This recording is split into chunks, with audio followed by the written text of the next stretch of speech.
Just before we start the formal business of the meeting, can I just say that this is likely to be, I mean, this will be Gillian's last input.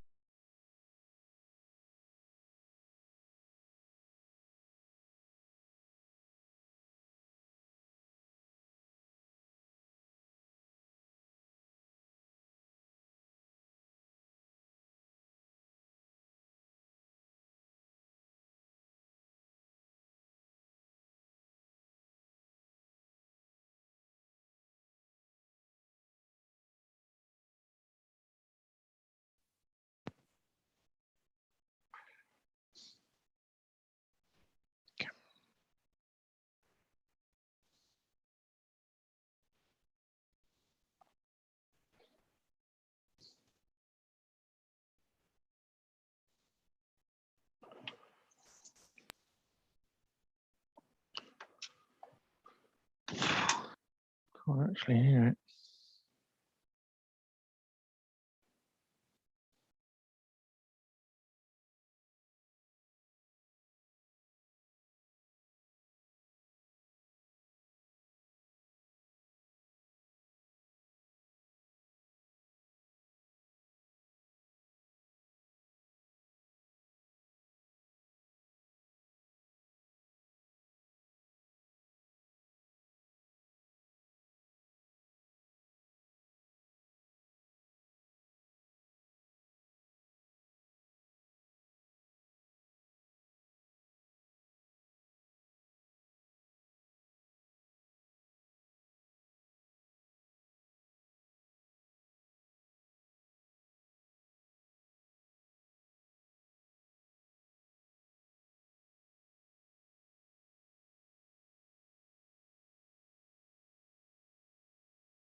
I think because Gillian's going to be slightly late, we'll give it another 2 minutes and then we'll start and do apologies and make a start on the meeting and hope that she can join us as soon as possible. But we'll start 2 minutes late.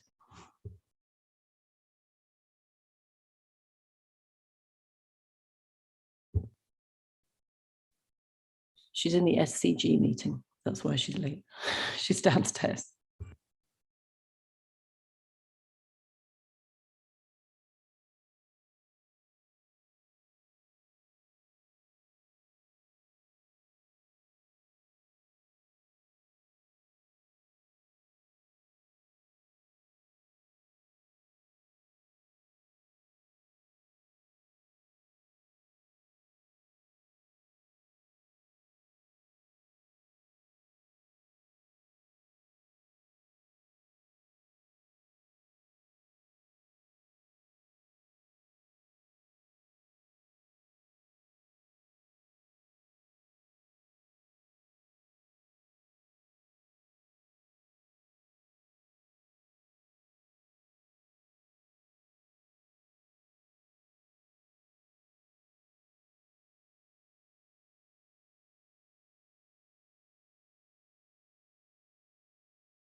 Michelle, are you happy that we do start now?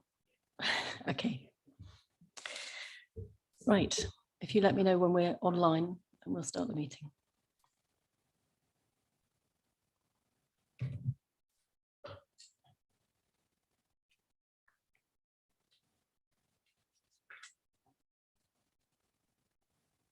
Sorry, can you say? So we'll start. Okay.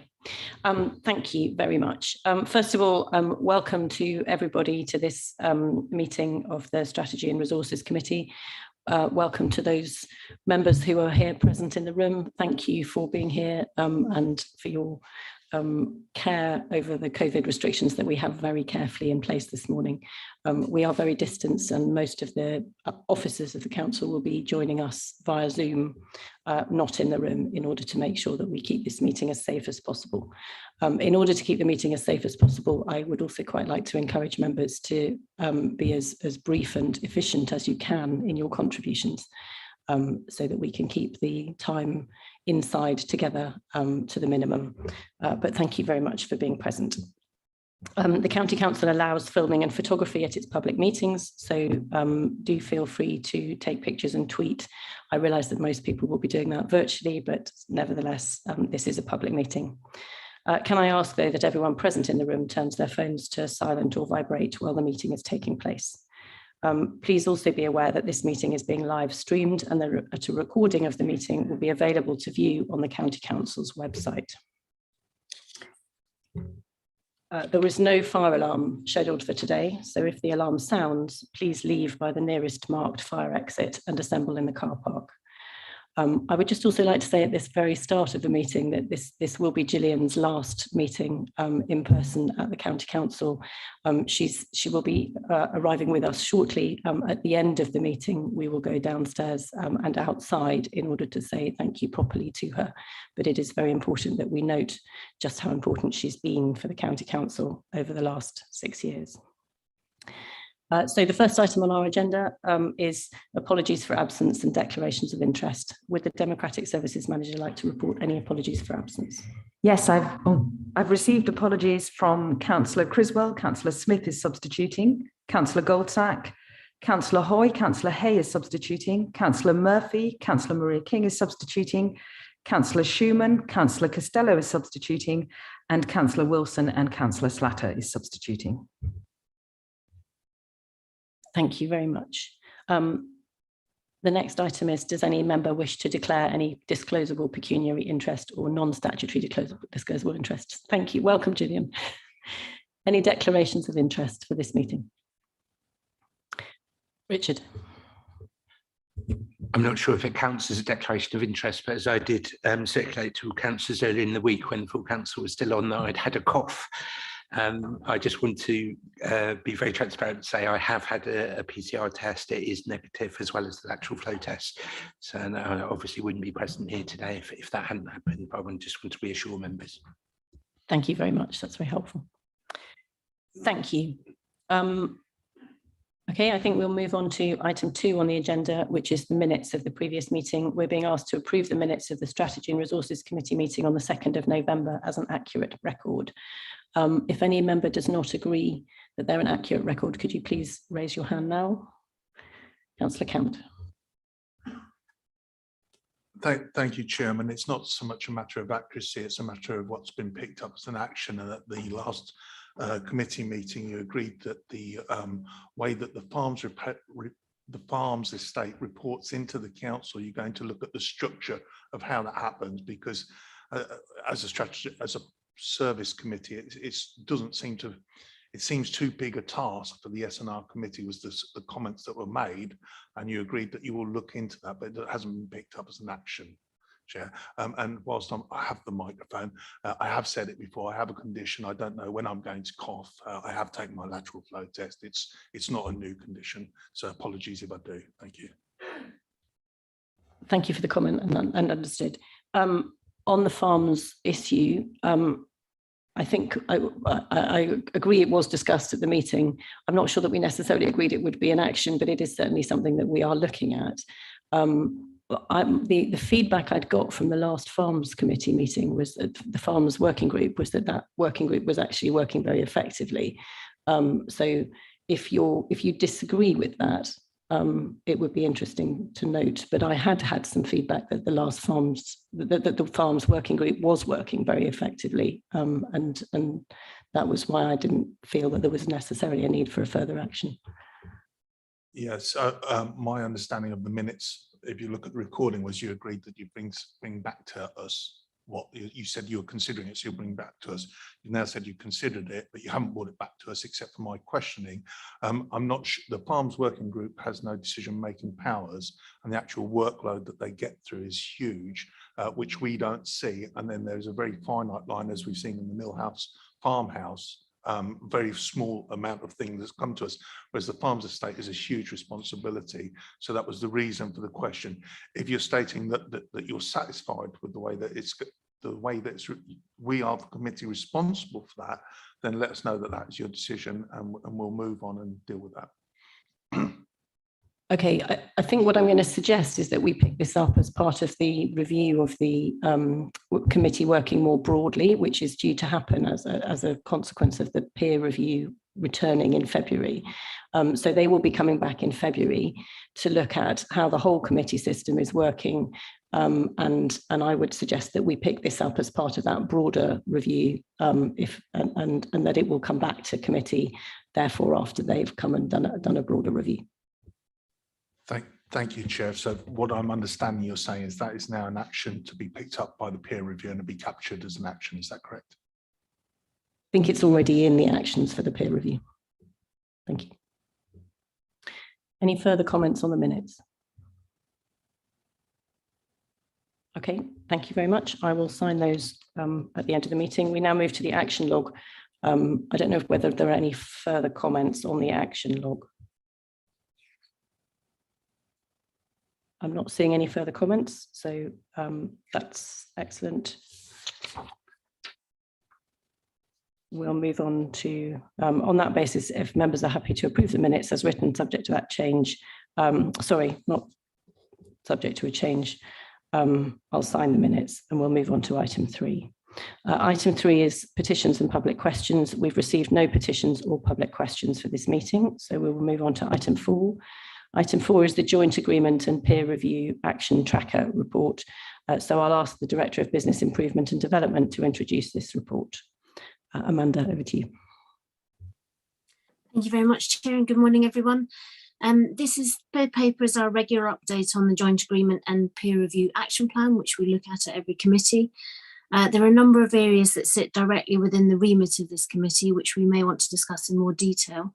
And the report also draws together all the actions that are delivered and monitored through service committees. So just a reminder that the full tracker and action plan are both linked from this document, and what you see reported here are just the milestones that fall within this reporting period. Pages 9 to 18 cover both the activity and the policy development against the joint agreement action plan, and pages 19 to 23 cover action in response to the peer review recommendations. I should draw your attention to the first action on page 19, which refers to member training on the role of statutory officers.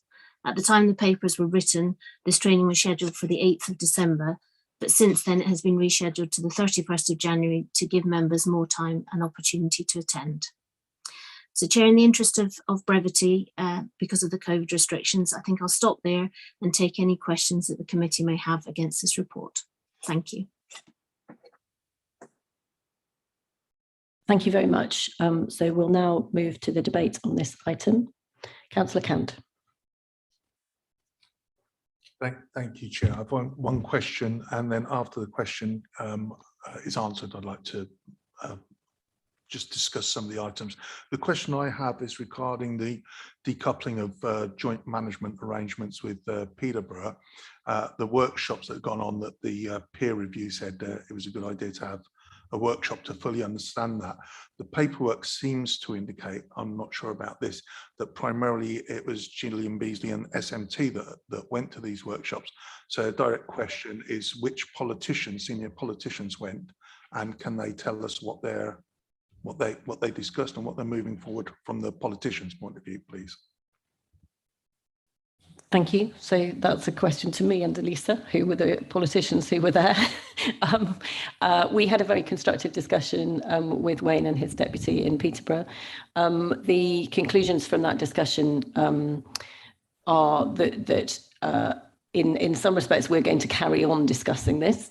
That's not a very helpful, that's still quite vague. There are some areas, and I think these are quite clearly reflected in the peer review report, where we feel, both Peterborough and Cambridgeshire, that for the moment, continuing to work very closely together is the right option. And I think it was fairly clear in the peer review report that that areas covering health are one of those places, and given the enormous amount of change that's going on with the ICS system at the moment, that still feels like the right conclusion.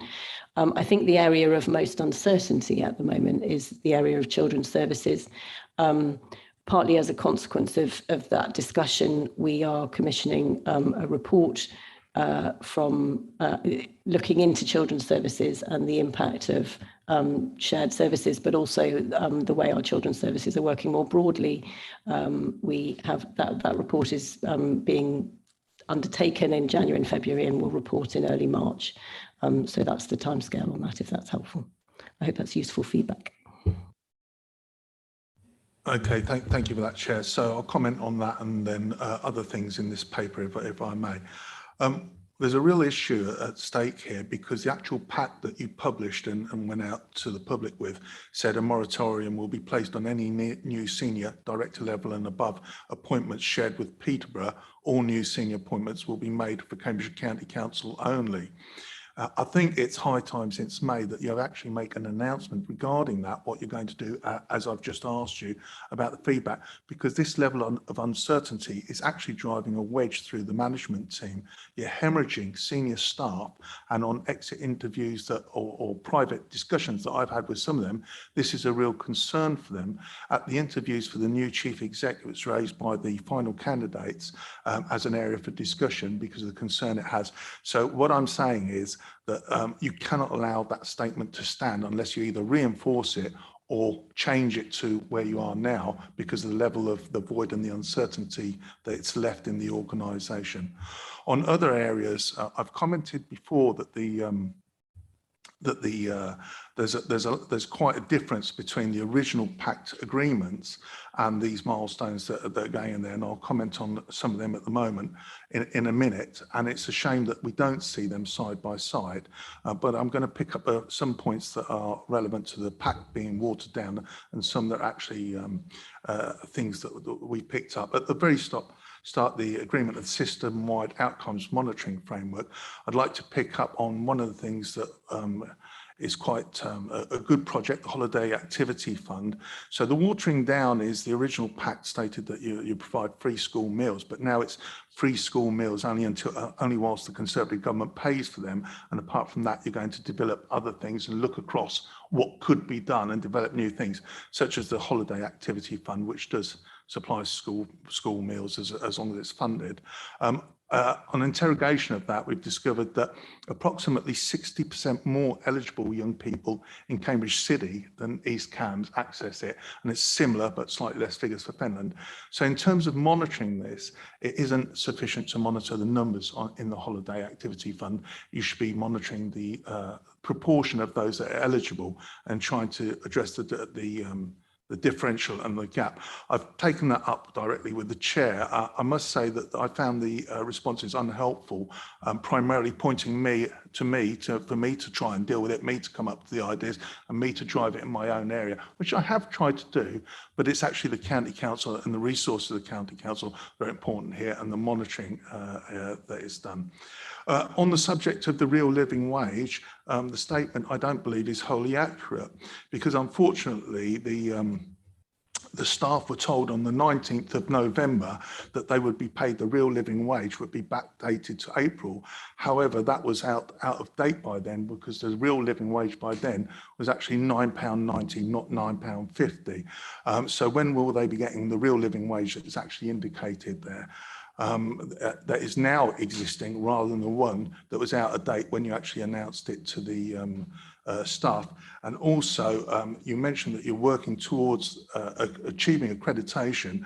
I find that to be distinctly difficult to understand when you have to explain how you're going to pay the real living wage to the contracted staff, and you've already voted against making that mandatory as part of the procurement rules for the cleaning contract, which has which is likely to hold a lot of members of staff that way. So I don't see how you're working towards that, and there's no detail on that.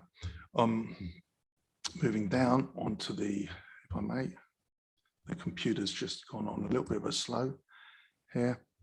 Sorry, I need to move the other way. Bear with me. My screen's just, I've lost my, excuse me, but I don't know what's happening with my computer. This is bizarre. Never happened before. Ah, here we go. Got it back. Modern technology, eh?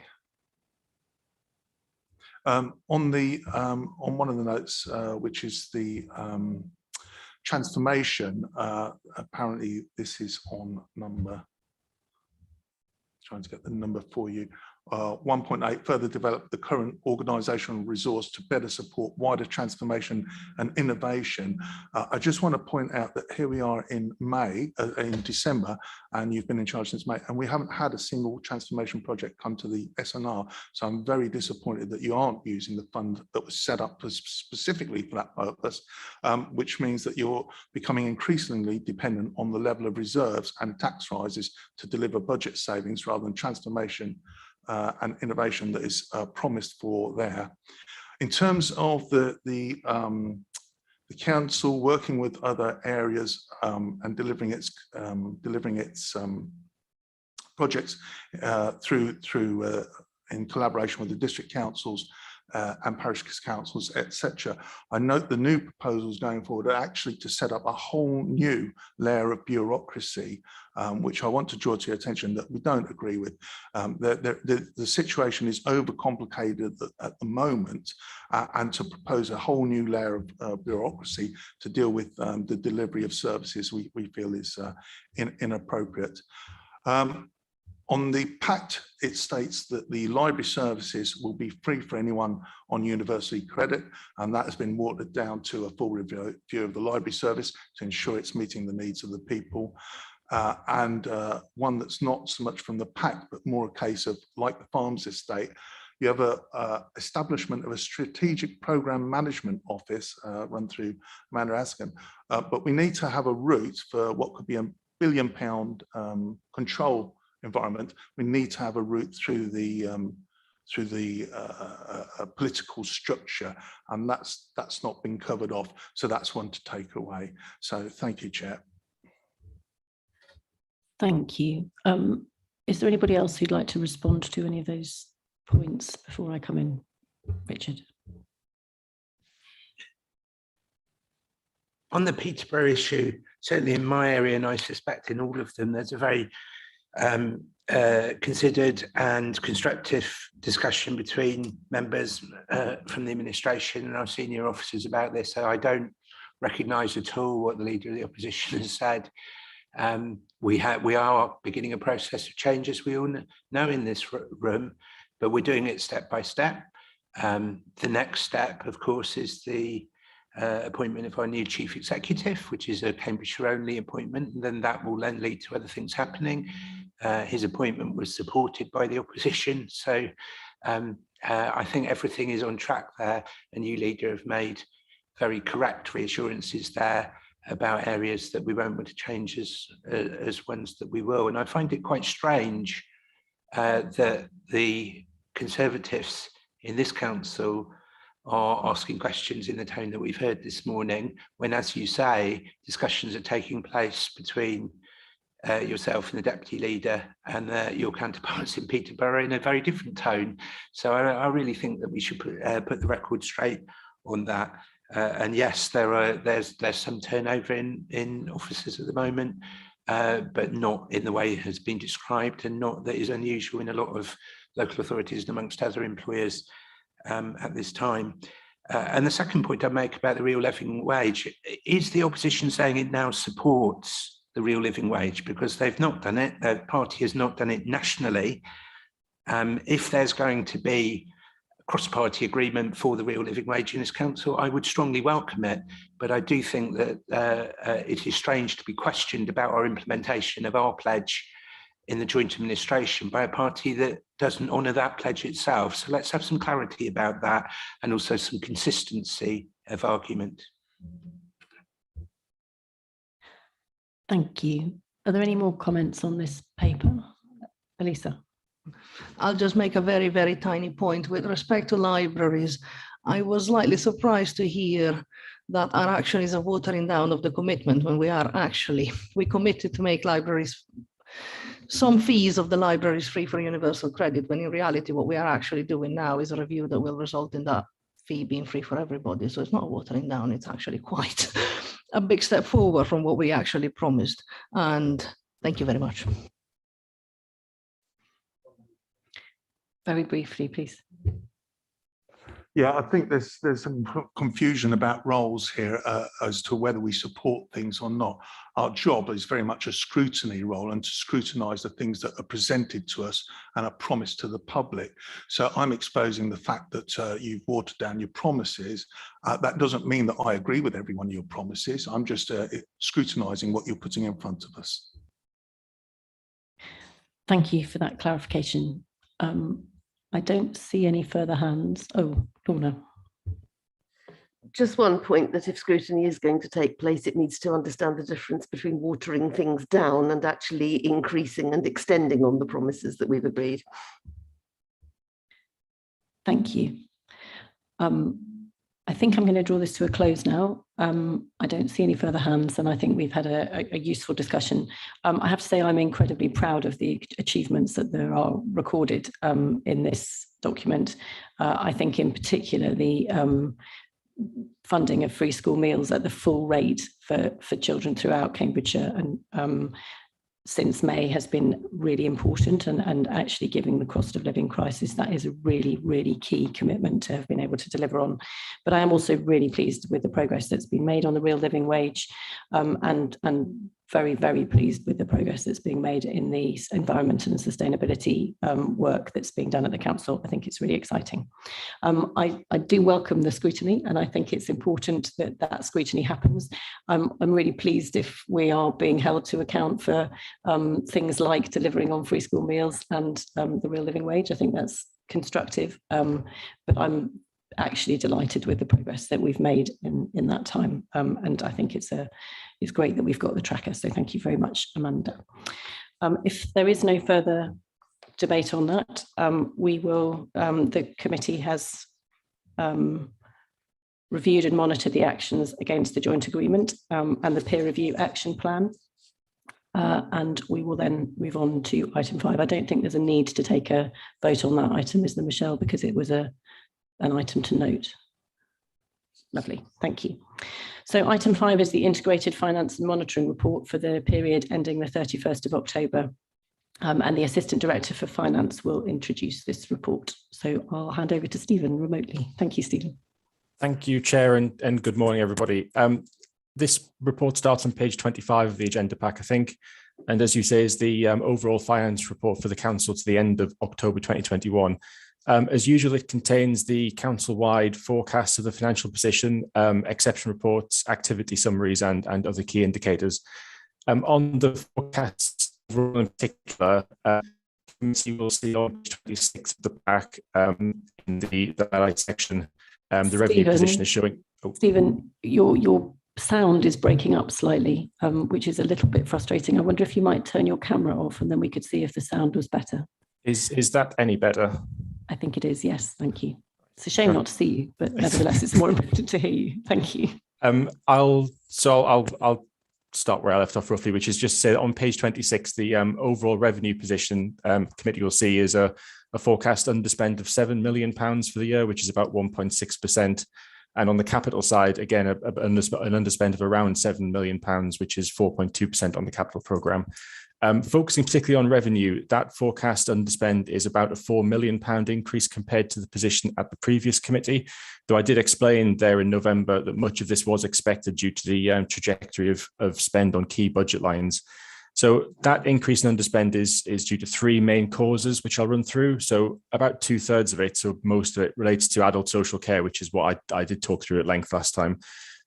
You'll see in the activity section on page 26 that the number and unit cost of people receiving care in the older people cohort in particular is lower than it is expected to be at this time of year. We budgeted for quite significant growth in the spend on that cohort that has not come through this year. So that has resulted in an underspend there. Much of that underspend is baselined out in the draft business plan for next year, but this year results in an underspend.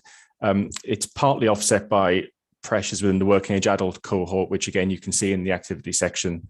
And I would just re-emphasize that there is a lot of uncertainty in these budgets, particularly, I mean, there has been all year, but particularly as we head into winter and particularly with the new variant as well.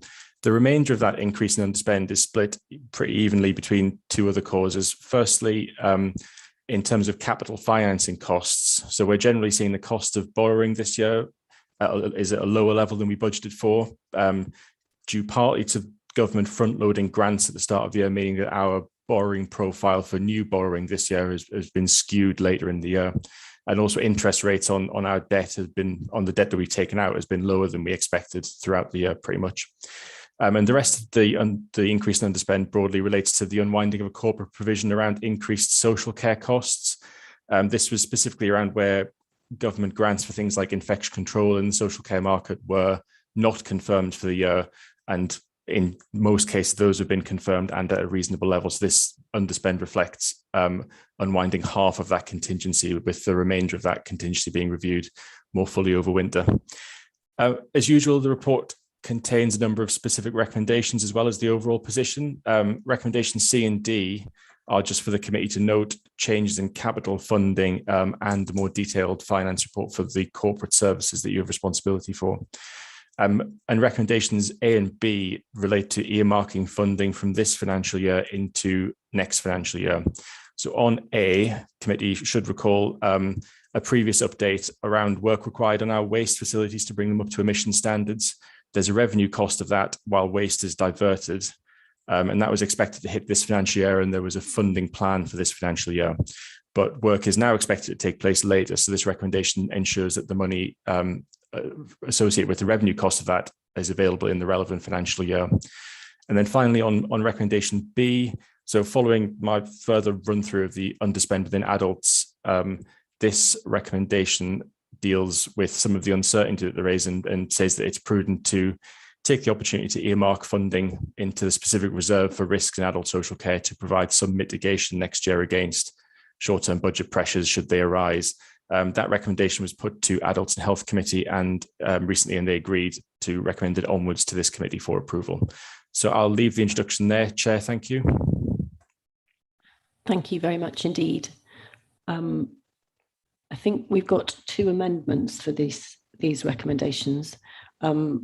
So I'm happy to take those next. But if anybody wants to raise any points before we get to the amendments, perhaps you can raise your hands now. Councillor Camp. Yeah, but a very, very quick and simple question, seeing as you have the audience that's in. The underspend of 7 million, do I understand correctly that the earmarking of £2 million reserves to adults and health has already been accounted for in that? So in effect, there was a £9 million underspend, of which there's 7 million left showing, and the 2 million has gone to earmarked reserves. Yes, Councillor Camp. Sorry, I should have said that. Yes, the forecast position does factor in both of the reserves transfer. It assumes that both of these reserves transfers are agreed. Yes. Just as a put on record, I don't find that a transparent way of doing things. It should have been 9 million, and then 2 million goes to reserves. Thank you. I don't see any other hands, so if we would like to move to the discussion of the amendments now, I'm very happy to. Thank you, Chair. I wish to propose 2 amendments. And just in dealing with the amendments, I just wonder, these are relatively complicated, but they're not massively complicated. How we handle that with the audience at home, is it possible at times like this to somehow share the amendment screen and then the audience at home can follow it in future? So that's one to take away rather than me just reading them out. So the 2 amendments that I wish to make is Amendment B, additional words, the reserve to be controlled and allocated by the Adults and Health Committee if needed to specifically address unplanned for increased demographic or cost pressures. Any amounts not utilised to be returned to S&R Committee for further consideration in 2 years' time. And I take it you want me to speak to these straight away. The reason for that is first of all, I'm not happy and I don't really agree with this this move, because when the Adults Committee asked for this and approved this, that wasn't in the wider context of realising that in the business planning process, the general reserve is indicated to go from 3 to 4%, and there are other funds available. So it's a very isolated decision. However, I've not come here today and tried to argue against this because I know that would just be voted out. But why I would like to point out is the way it's set out in this paper it's inadequately described, in my opinion. So the first point of description that is wrong is it's allocated to the Adults and Health Committee. In their request is in the short term. Okay, we need to define the short term, because the short term could be many things to many people.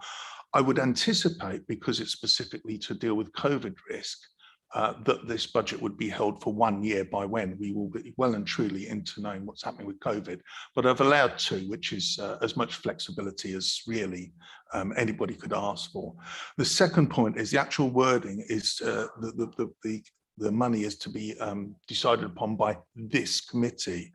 This committee, it's the Strategy and Resources Committee, and I'm absolutely certain that the intention was for it to be actually decided. The spending of that wouldn't come back here for expenditure, it would be an adults and health expenditure.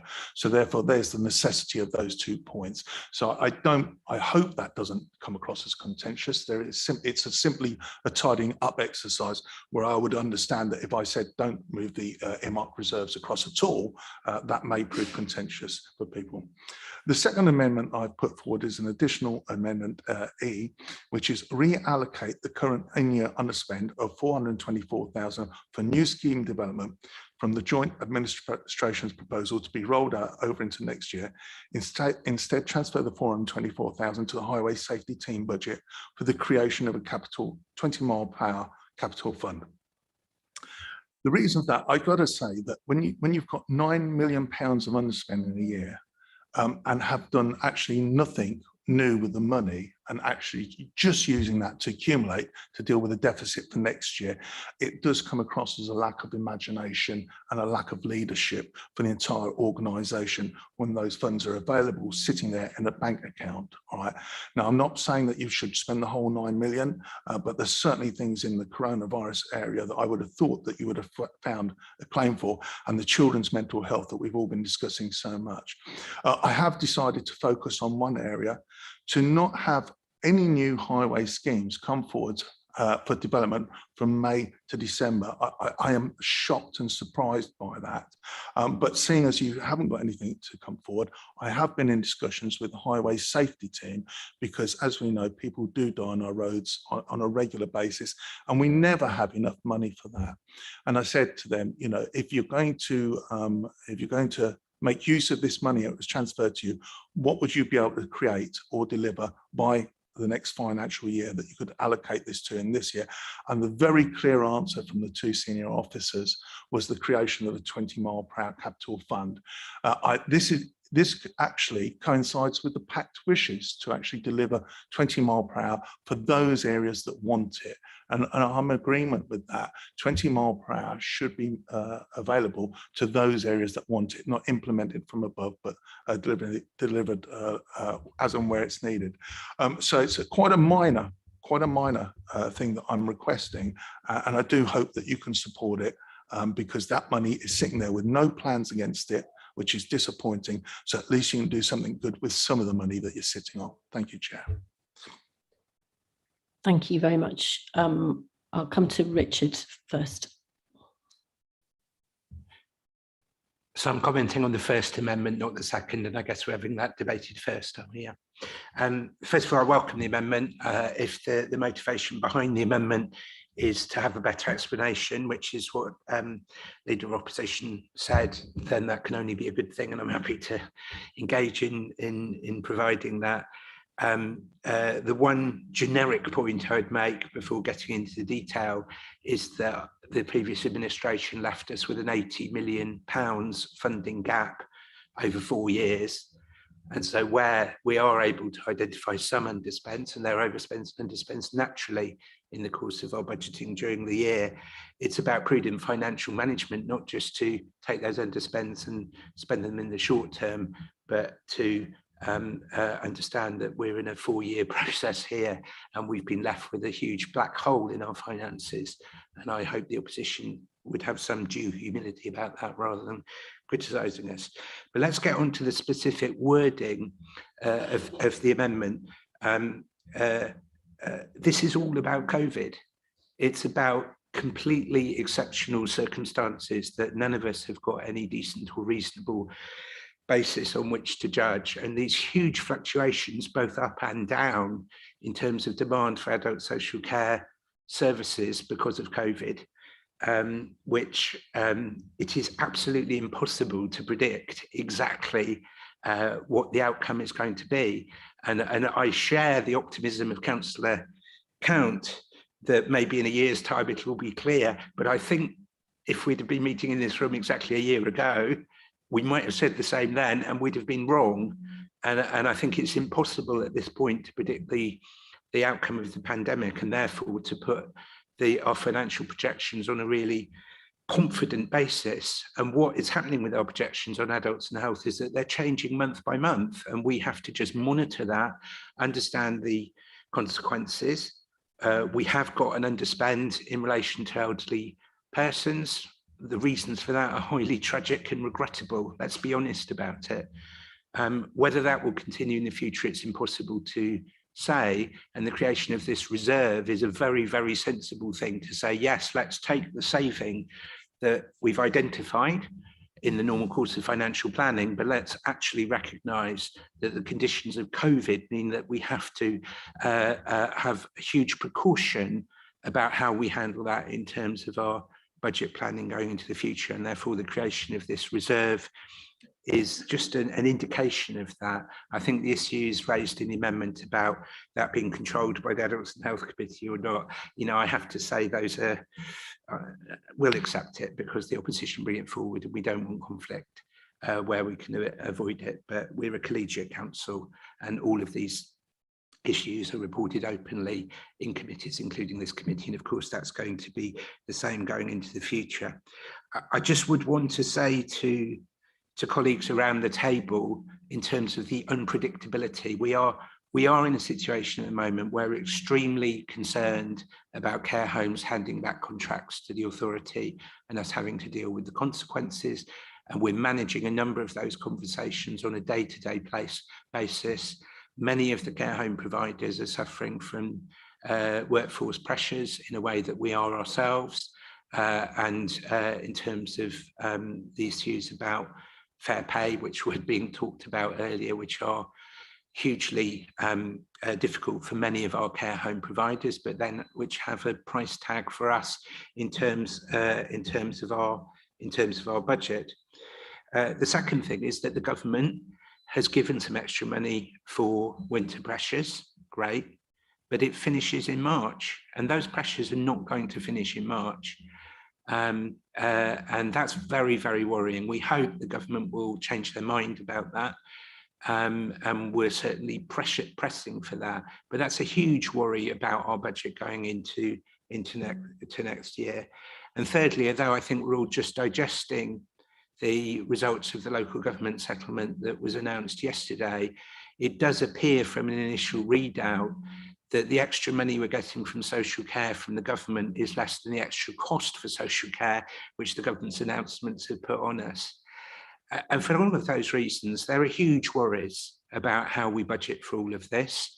Many of those are created for us by the opposition party in this council, in terms of what that party does nationally. But we've got to cope, and we've got to cope giving support to our social care providers, and ultimately through them and through other measures to people in need in Cambridgeshire. And I believe this to be a really sensible financial way of planning what we do of a very unpredictable situation, and which is being created for us by COVID. We'll accept the amendment, but I hope all members will understand that wider context to what we're doing and why we're doing it. Thank you very much. Thank you. I've got Peter next. Thanks, Chair. Yeah, I just wanted to address in Steve's amendment item E, which is regard to the 424,000. Maybe just a couple of comments first for everybody's understanding. So the direction of travel, it was set out in the joint administration agreement that we wanted to work in the Highways Committee. And I think there's been very collaborative working with all the members, regardless of political group, towards delivering 20 mile an hour, a revised 20 mile an hour policy and implementation. So there have been initial discussions in the previous committee when we had a traffic update, I think in November from Sonia. And then it is intended in the January committee on the 25th of January to bring that back with the amount of money that's identified here. So given that it's already planned to take this to a future Highways and Transport Committee to fund the development and scheme costs, there's really, in my view, in the officer's view, no benefit in allocating 424,000 towards development costs now and then repaying that 424,000 once the new, or assuming there is a funding mechanism approved by the committee. So for that reason, I would encourage everyone to vote against that particular part of the amendment. Thank you. Thank you very much. Are there any more comments on the amendments? And I don't know whether any of the officers want to make any comments. There's no obligation, but if any of you would, that would be fine. Councillor Maguire.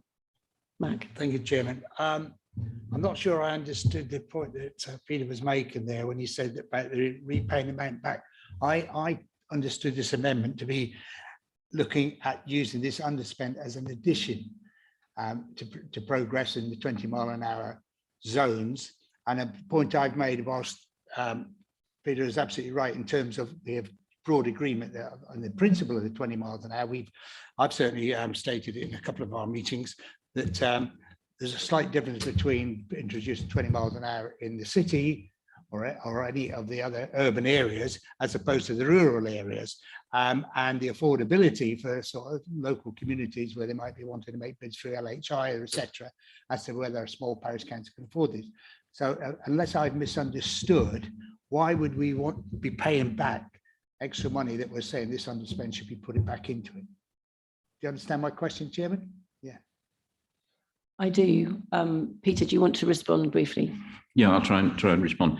Just as a reminder, which I think probably Mac is aware as well, we are talking about a 3-year programme here, if that's signed off by the committee. So that's another reason why at this stage, I don't encourage support for this particular amendment. If it's supported by the committee on the 25th, then we'll debate that with Mandy and Mac and the others members of the committee. Then we hope to make it at least a 3-year rolling programme.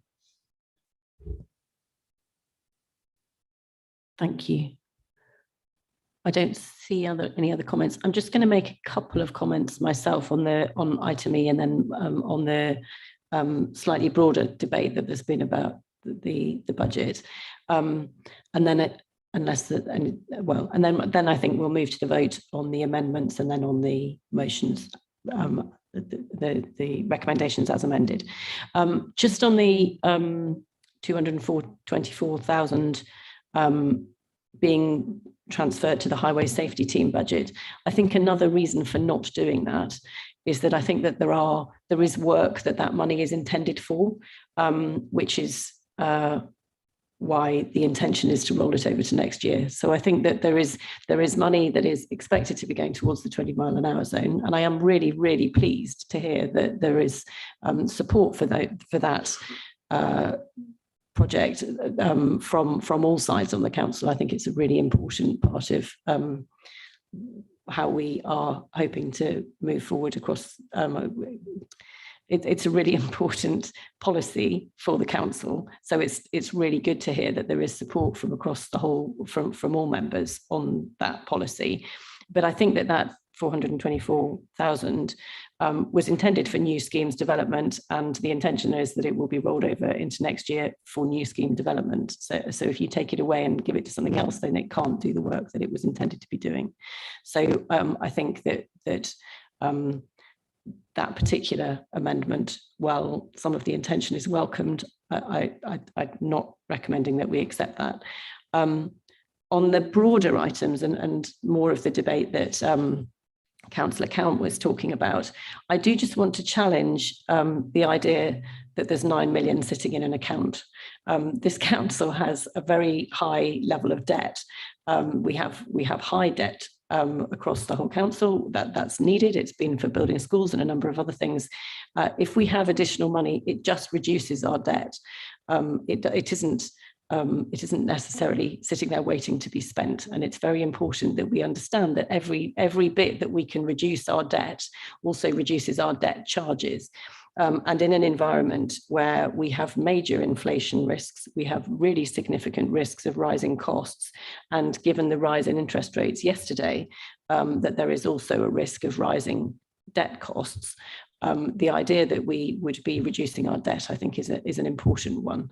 Obviously, we will be wanting to be spending on the council's priorities as well, and the work in terms of our spending will be coming at the next S&R meeting when the full budget comes forward. So I think in the meantime, the idea that there is 9 million sitting around in an account not being spent is something I absolutely want to challenge, because that is not the position. I don't see any further hands, so I think we will move to the votes on, first of all, the amendments and then on the recommendations. So if I take the amendments first, the first of those is amend item 5B. Do you need me to read it out again, Michelle, or is it? I think it's sufficiently clear. Probably. I think it's clear. Okay, so if we can take a vote on that amendment, that we would allocate that money to the Adults and Health Committee. All those in favour? Thank you. That's carried unanimously. And then the second amendment is on new recommendation at 5E. So those in favour of that amendment, if you could raise your hands. And those against. So that one falls. And we'll then move to the substantive motion. Councillor Bowden. Thank you, Chairman. I'm assuming that we're now going to debate the substantive motion. I had felt that we had done that, but I'm quite happy to take a comment from you. That's fine. I think we've only debated the actual amendments. Okay. And I've got a couple of points I would like to make, if I may. That's fine. Can we keep them fairly brief? Okay. First one is meant to be as helpful as possible, and I'm not going to request an answer off the cuff from anyone, whether officers or members. If you look on page 27 of the pack, that is the third page of this particular report, we have the standard revenue budget report that has been received by this committee and its predecessor over a long period of time. And it shows us what the original budget was for the year, what the current budget is, the actual for year to date, and the forecast variance and so on. And it's a very useful summary of the overall position of the council, very good to have as a snapshot to introduce what our overall budgetary position is. However, it's got a little bit out of date, and I'd like to suggest something for officers and the administration to consider changing, even if it's only next year. As you know, Chairman, and as you can see on this report, schools is put at the bottom of the report after the net spending. And the reason for that is, I think, well known to you and to all members of the committee, and that is that the school spending is of a different nature from all the other spending that we've got, and it would be misleading to push the school's expenditure into the main body of the report. It needs to be reported, and we are reporting the budget position, but it would be misleading to put it in the main body of the report. Similarly, it has to be said, the report is now misleading as far as public health is concerned. When I looked at the service net spending for the period up to the end of October, that is 7 months into the financial year, and saw that the budget position was 424 million and the actual up for the 7 months was only 165 million. I had to do a double take there and think that's a remarkably low figure, a remarkably low percentage. And it didn't take too long for me to work it out, but it just showed how misleading this report is in its current form. Of course, a lot of that was to do with the public health position, where there is a nil general budget, as is explained in the notes. There's a nil budget which is put in because overwhelmingly the public health spend is financed from the public health ring-fenced reserve, ring-fenced grant, sorry. But we're showing an actual figure for October of an underspend of £27 million on that zero budget. And when you put that into the totals, it gives a misleading figure as to where we are as far as this council spend is concerned. Because we all know, and it's in the notes I have to say here, it is noted that, of course, with it being ring-fenced spend, when the end of the year comes and there is an over or underspend, it is taken into or out of the ring-fenced reserve that we've got for public health.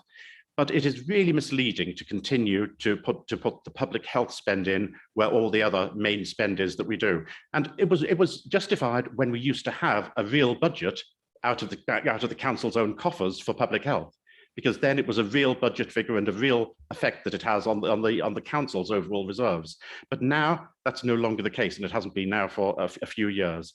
So my request is that consideration be given to removing public health from the main part of this report, of this particular table, and to treat it in a similar way to the way in which schools are treated, and that is under the line, under net spending, so that we don't have a misleading overall position so far as council spend is concerned in this report. So that's just meant to be a helpful comment, which you can take as you wish, Chairman. I'm not demanding any answer on that, and I would just encourage you to give consideration. I'm not happy about changing budget formats during a financial year, but just a suggestion, it might be something you might care to introduce come April. Happy if you want to answer that, but I can then go on to the main point I wish to make, if I may. I'm going to reply very briefly to say that I think it's a good idea to review this report, and I think it's a good idea to look at it in April. And other than that, I've got some other speakers, so that's your response from me. I've got Mac and then Richard. Thank you, Chairman. Before I actually pick up the point, I just wanted to pick up something you said. I was surprised to hear you say that you were going to move straight to the recommendations, having, as you know, Chair, that you decided to take the amendments first, which is right and proper, and then we debate the paper, but you did add in the word brief, if we could be brief. I hope you will accept the fact that this is an important paper and we should be debating it properly. I just want to draw attention to one of my problems I've had in all my time on this council is I've never really got a full grasp of finances. It's often baffled me, and not just in the presentation, which I'm sure is fairly standard, but in some of the detail that comes with it, and I get lost a bit. And that's why I'm grateful to, amongst others, Councillor Kent on our side, who clearly has a greater understanding than I do. But when I look at something, and I guess in a way I'm going to ask you to, again, by indulging me, but the way in which we present things both at this committee and at the service committee. And if I can draw your attention to make it easier for colleagues, the top of page 39, which is the comment underneath the 7.3.1, which is the local infrastructure improvements. I'll give you a chance. It refers to an in-year underspend of £0.4 million is forecast, but it's the last two sentences, a couple of sentences in the comments that go with it that are concerning me.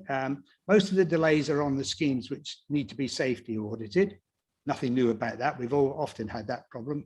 Currently, turnaround is 10 to 12 weeks, usually 6 to 8 weeks, prior to proceeding to formal consultation or target costing. So my comment on that particular sentence is we're not given an explanation as to why it's now taken 10 to 12 weeks rather than 6 to 8 weeks. Is this down to us? Is it down to our main contractor milestone? I'm trying to get down to the reason for that. And other delays to date have been due to approval times from parish councils, Well, we as local members obviously are involved with parish councils, and I presume this also includes those who are in the city, however you within the city you work it through your boards. And the delays have also been exacerbated by project team resources without an explanation. And what I'm trying to get at is, could I as an ordinary member have an explanation as to how these delays are coming about? Is it the norm? Is it COVID? Or what is it? And when it comes to approval times for parish councils, for instance, then we as local members have an opportunity to try to encourage parish councils to support any of our, whether it's reports from the safety audit teams. One of the things I've raised in a couple of our highways meetings is also, I've picked up from parish councils that we're not actually invoicing parish councils promptly for work already done in previous years. Now, I appreciate has more to do with our cash flow, which probably isn't a problem, than it has to do with our budget overall.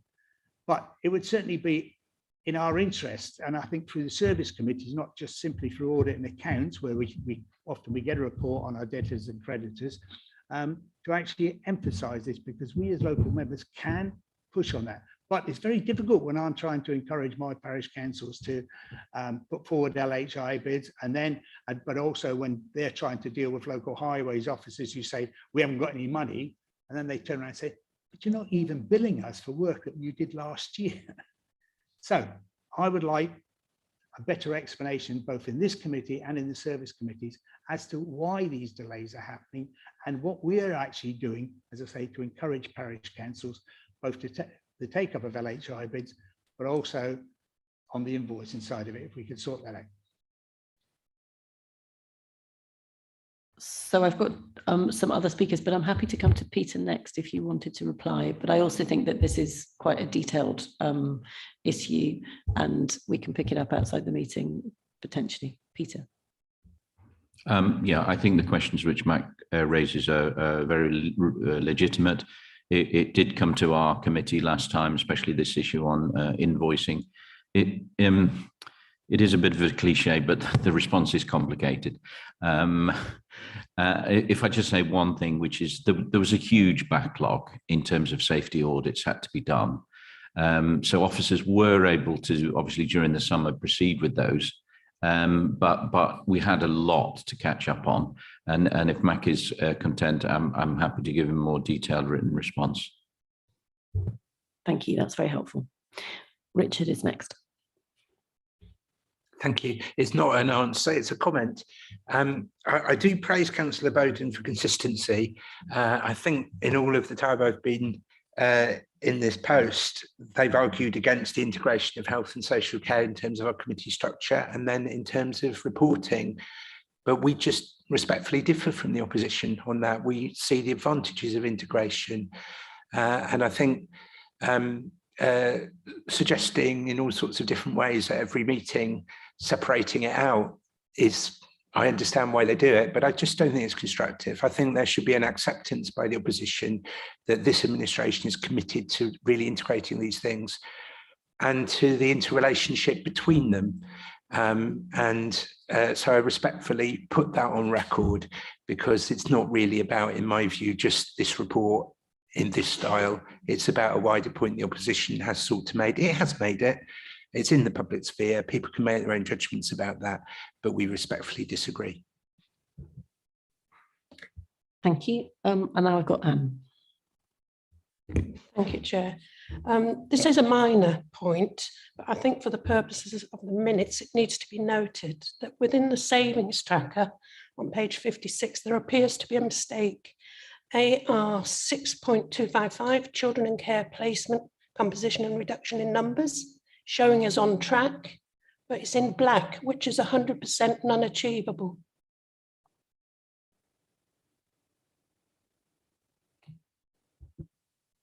Thank you. I don't know whether any of the officers want to comment on that. If it's just an error, that's thank you for pointing it out, and we'll correct it. Yes, Chair, that would be an error. Yes, we'll get that sorted. Thank you. Thank you, Anne. Steve. Thank you, Chair. as Mac and Chris quite rightly said, we're now debating the main motion, having dealt with the amendments. So I don't have much to. I've already covered the fact that I felt that the £7 million underspend declared being £9 million in reality. I didn't find that very transparent. But I do have a question for officers on 7.3.3 under the corporate services. We have an in-year underspend of 300,000 for staff vacancies in the capitalisation of the transformation team. Considering that so far here we are 7 months, no new transformation schemes being developed whatsoever, and it seems to be monitoring only of projects. Do we still require the same transformation team as we're only doing monitoring of the stuff that the Conservatives brought forward, or is something new going to pop out before Christmas, having lost 7 months? Thank you.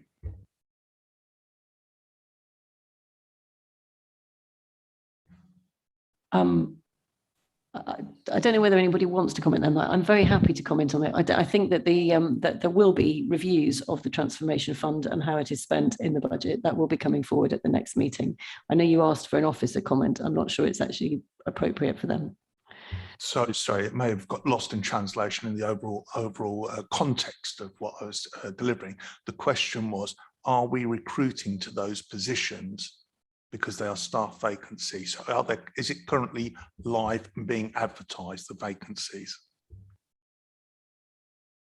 I'm happy to go to Amanda for an officer comment on that. Yeah, thank you, Chair. We do often carry vacancies in the transformation team just because of the way it's funded by capital funding, and we respond to the projects that we've got on in response to the annual business planning cycle. We also have a number of the transformation team, I think 5 that are out on redeployment to COVID responsibilities. So there is an active succession programme, and yes, we're always recruiting for the right skills for the right piece of transformation work. So those vacancies are not an indication of less work going on. It's just that it's sitting in different places, and we're bringing in work to support the new projects we've got coming through. If I may, from the response you've just given, I would say that's exactly what you've indicated, that you aren't recruiting to those. There's no indicative spend by end of year for £300,000 because you don't see the need for them by the end of the year. If you saw the need for them by the end of the year, you would have predicted their spend. You've just said you do carry vacancies and they're not required for new projects coming through. That's how I understood your answer. Sorry, just to be absolutely clear, we do have live recruitment at the moment. So we are always recruiting to different skills in the transformation team. And there is always some difference as to what we spend against the capitalisation funding in the transformation team by the end of the year. So we will be using that money to deliver projects. Councillor Bowden. Thank you, Chairman. Yeah, I did say I had 2 points to make. My second one on this report was associated with the first. The first was purely an accounting matter, just to make sure that we have clarity in our budget reporting, and there was no political motivation behind it whatsoever. The second, however, is a political, but not party political point. And that is the real concern I have about the way in which we are dealing with public health money here in Cambridgeshire. We've been in a crisis for the last almost 2 years now with COVID, and no one has any doubts about the difficulties that has created for everyone, not least this council and not least the Public Health Directorate, who've had an enormous amount of work to do. And whilst doing all the work which is directly COVID related, they've also needed to do all the ordinary public health work as well, in enormous pressures upon them. But the need has never been greater. Certainly as far as public health is concerned. And we find ourselves in a position where the public health reserves, the public health grant reserve, has been allowed to increase and continue to increase. Now, there's a very good reason for having a public health grant reserve, and that is, if there is any sort of emergency, if there's any sort of problem, you've got money in your back pocket to be able to help deal either with that or with the associated effects of it. Yet we have been in a position now where especially in the last year and a half, because of COVID and because demand responsive services have reduced, that the public health reserve has been rocketing. And insufficient action, in fact, up until last week, no action had been taken to deal with that. Now, last week, well, at the last Adults and Health Committee, we were finally told that there would be some spending of some of the public health reserve. And I have to say that the proposals which were put before us were very good indeed and were very welcome. And I was more than happy to support them. But they only addressed part of that public health reserve money. And worse, they failed to address the fact that officers admitted in at the meeting that they'd failed to take into account the fact that they themselves predict that next year, for the same reasons, there will be a similar underspend. Now, some of the extra spending which has been announced from the Public Health Reserve last week, some of that spending isn't just in 1 year, it's spread over 3 years, so the effect is rather slower. And if you were to add the diminished effect of the additional public health reserve spending that was announced last week, together with the fact that we've got additional underspends this year, which should end up with 1.5 million eventually this year, together with the underspend next year, which hasn't been accounted for, the likelihood is we're going to end up at the end of the next financial year with a higher public health reserve than we've got now. So far from making use of the resources properly that there are within the public health reserve, we're in fact failing to stem the increase in that public health reserve. Now, all that I'm asking, at a time of crisis, it really is important that we use what resources we have available to us. The Public Health Directorate itself is absolutely inundated with work which it has to do. And I'm not suggesting for 1 second that they've got the capacity to do a lot of the things that they would normally be doing. But there are lots of other ways in which public health money and public health outcomes can be achieved using other resources, but particularly using our city and district councils and using the opportunity that they've got to fulfill many of the requirements that we've got in public health. And I think it's more just sad, it's outrageous really, that we allow ourselves to be in a position where we have some significant public health requirements in this county. We've got the money to pay for them, we've got a reserve there, and the action isn't being taken to utilize that reserve, to utilize those ring-fenced funds to fulfill those requirements that we've got. It is something I tried to bring up at the Adults and Health Committee, but unfortunately, the chairman wouldn't actually allow me to take it up further with the officers. And that's why I'm bringing it up here. I'd ask you as the leader of the administration, and again, I know what you might have to say in public, but at least in private, can you please try to ensure that we get a grip on these public health reserves and we utilize them for the furtherance of the public health requirements that there are in Cambridgeshire as a whole. Thank you. Thank you for your comments. Councillor Richard, I'd actually quite like us to move to the vote now. Make it very short then, please. I think if those criticisms are made publicly, they do need to be answered. I'll do it as briefly as possible. First of all, that item was debated very fully at the Adults and Health Committee. In fact, at the last 2 meetings. So it's interesting that we hear it raised in the same way again at this meeting. We have to put on record that yes, this administration did inherit a underspend on the public health money, but actually on this occasion, that's not something that I want to blame the opposition, the now opposition for. This is about our public health team working day and night to cope with COVID, spearheading that work and doing an outstanding job. And when I hear the word outrageous about the consequences of that, I think it's wholly inappropriate. What we should be doing is congratulating our public health team for what they've done to protect people in this county. It is a proper concern that we make sure that we properly spend the ring-fenced public health money that we use. That is, I think, shared across the council, and it's certainly the position of the administration. And that's why in October, we asked our Director of Public Health to come up with a programme that would enable the spending of the ring-fenced grant to be the reserve to be reduced in a way that is sustainable and deliverable during the COVID pandemic. And she and her team have come up with a very comprehensive exercise, which will be reported at this committee in January, but will deal with major proposals that we should all be welcoming for weight management, for contraception, for specialist work with people with learning difficulties, for people with mental health issues, for work with Gypsy Roma traveller communities. Really exciting proposals that our public health team believe they can deliver even in these circumstances, and which will be sustainable. And that's not outrageous, it's fantastic. And I think we need to place on record that the remaining money, and it's a proper question to put by the opposition, but the remaining money that is left, which is on the budgeting that we'll report in January of 0.9 million, is, given the potential for the health service pay increase for this year, at about bare bones of what we should do, according to the Director of Public Health herself.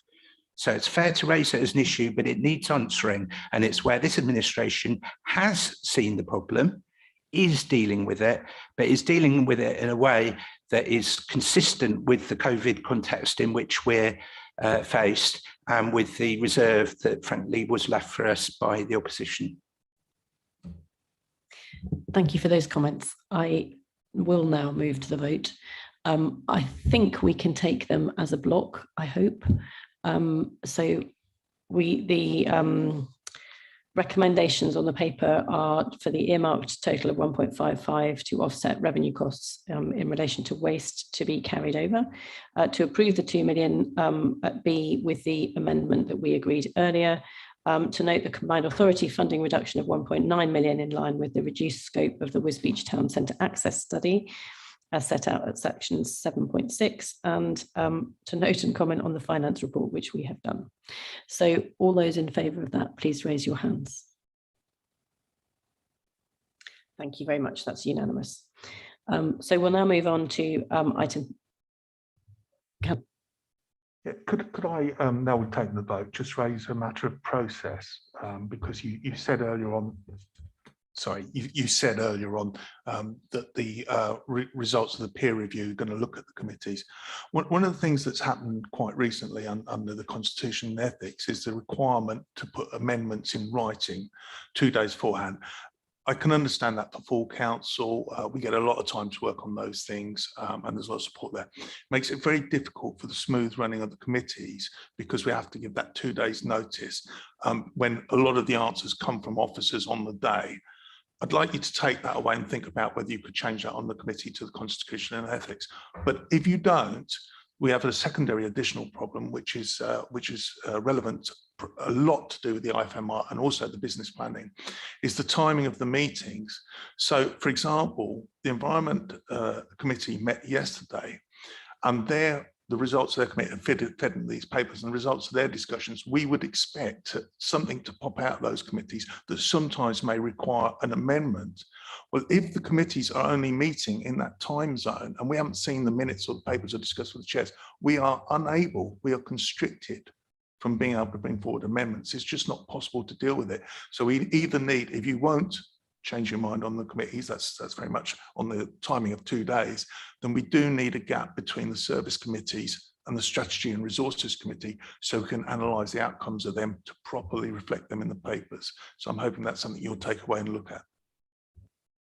I'll certainly consider it. There is always the option, and it has been used at a number of meetings since that requirement was brought in, for chairs to have discretion if there are things that come up urgently. And in the slightly unusual circumstance that you mentioned, there would be an option for that to be the case. I think it's not one that we want to take frequently, because, as I think has actually been demonstrated quite well today, having the amendments in advance so that they can be properly looked at is really helpful.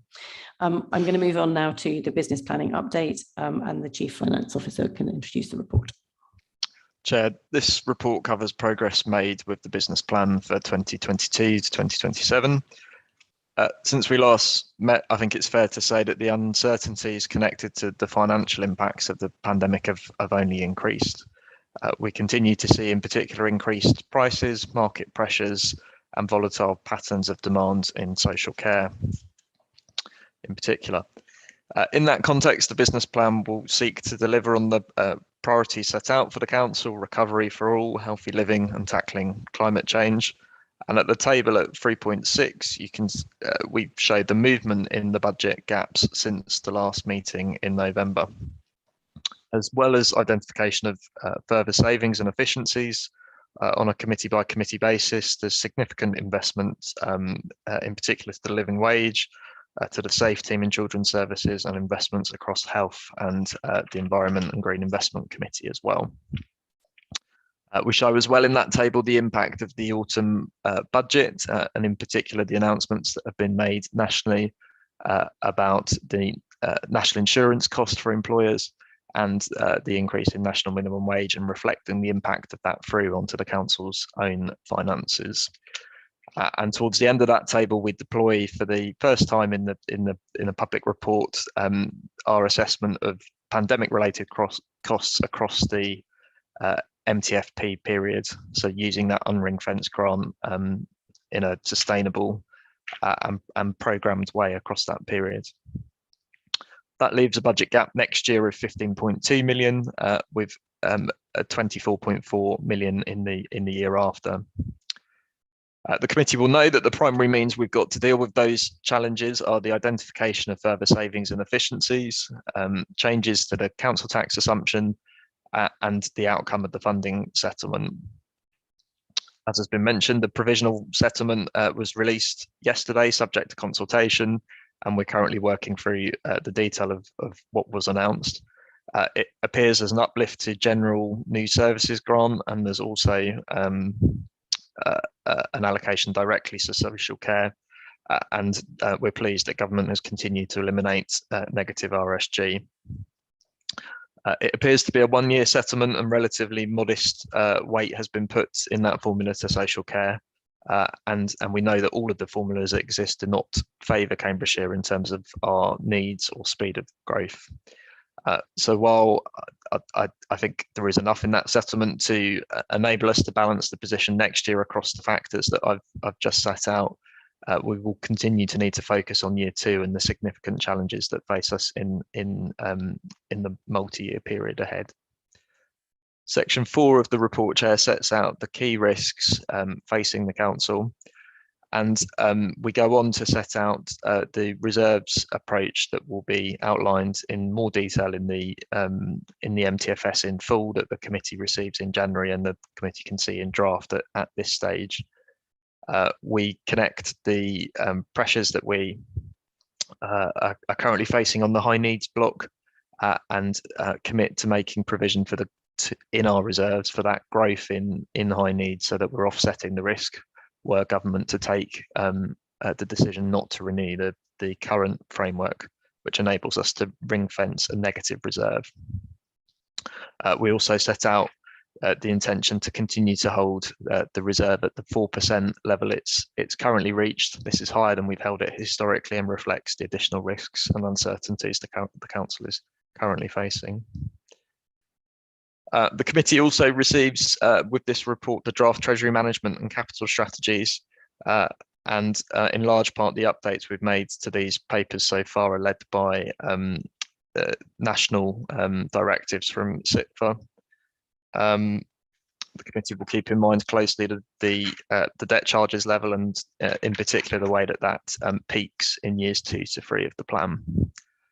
At page 95 onwards, we then showed this committee's proposed budgets as they currently stand for future years in the detailed tables, showing year by year and changes coming up for next year. In January, this committee will receive the full strategies and the detailed results of the financial settlement. But I think it increasingly looks like we will be needing to set a one-year budget in detail with outline plans for the years ahead, and that will enable the council to fully consider and stand back from its budget and make decisions about those significant challenges looking forward. Thank you. Thank you very much, Tom. Again, we have an amendment on this, so my instinct is to do the amendment first and then have the discussion on the overall recommendations. So Councillor Kent, would you like to introduce your amendment?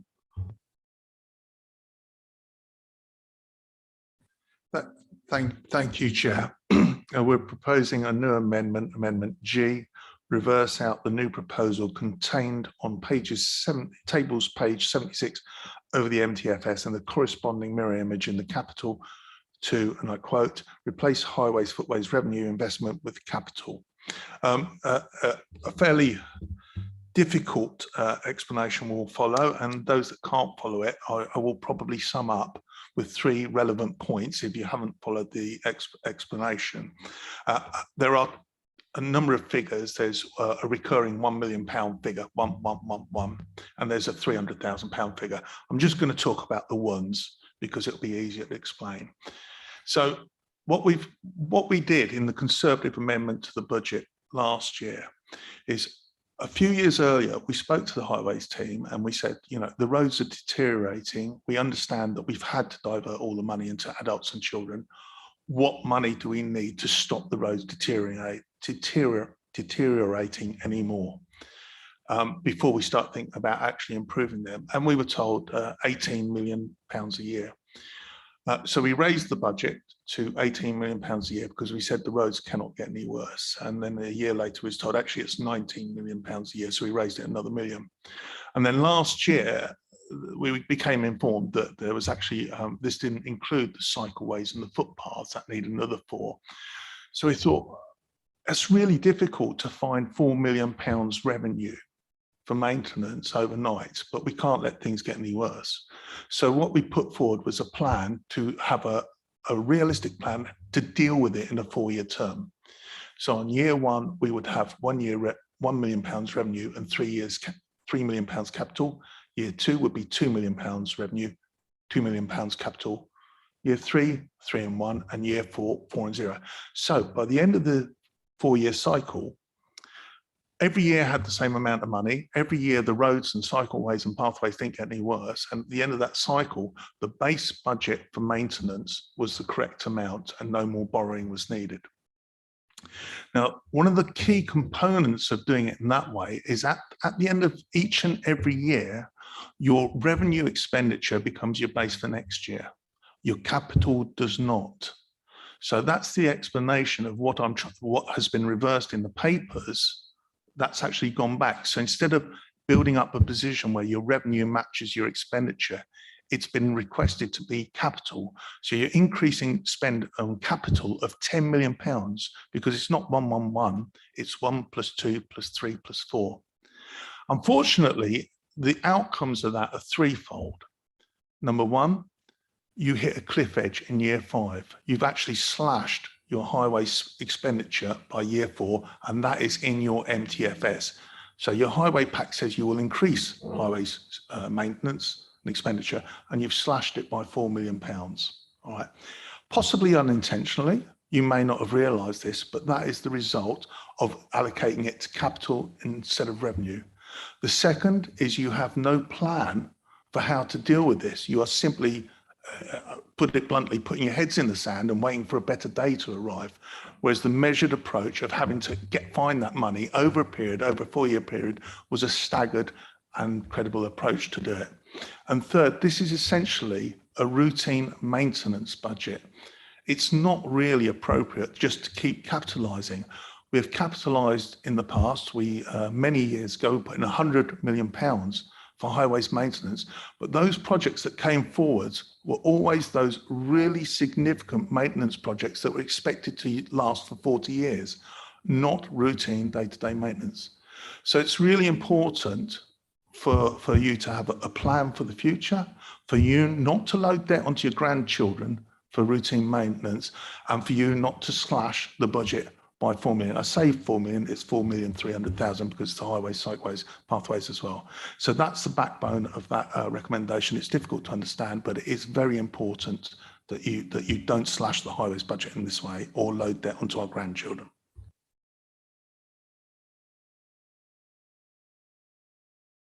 Thank you. Peter. So in response to Steve's amendment, which I don't support, but I'd just like to explain why I wouldn't support.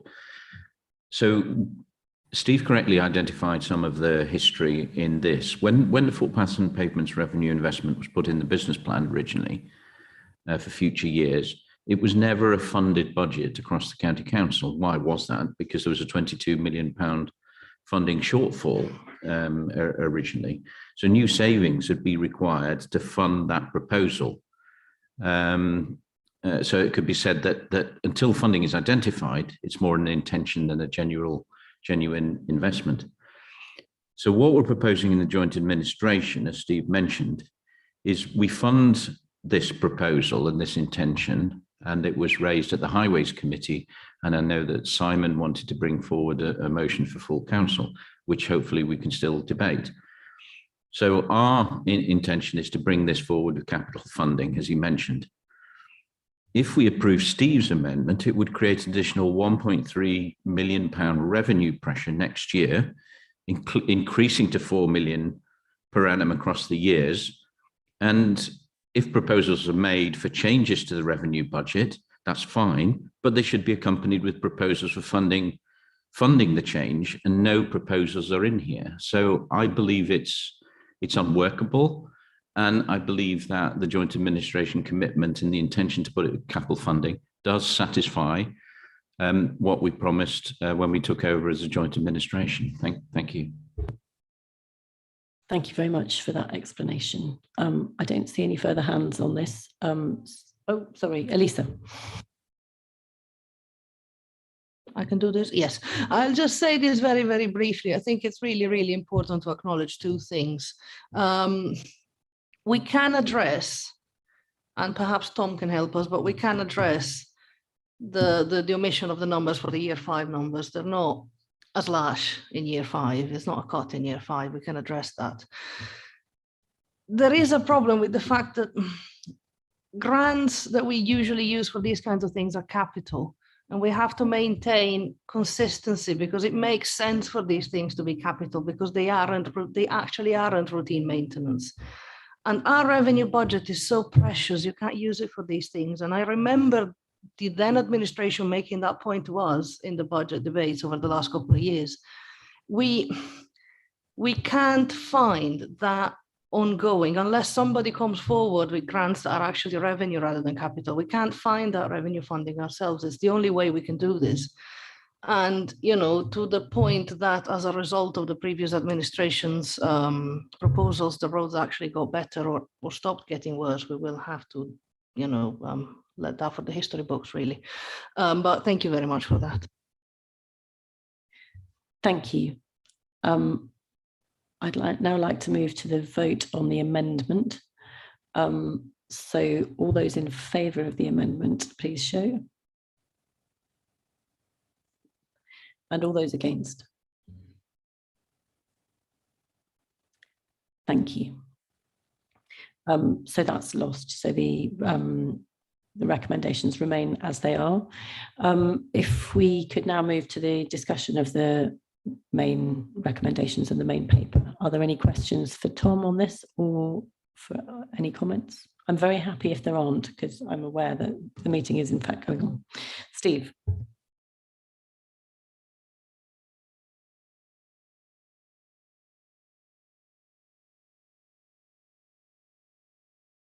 Thank you, Chair. There's one area I want to just highlight. If we go to page 75, section 3.5, there's a heavy reliance by this administration on using reserves to balance the revenue budget.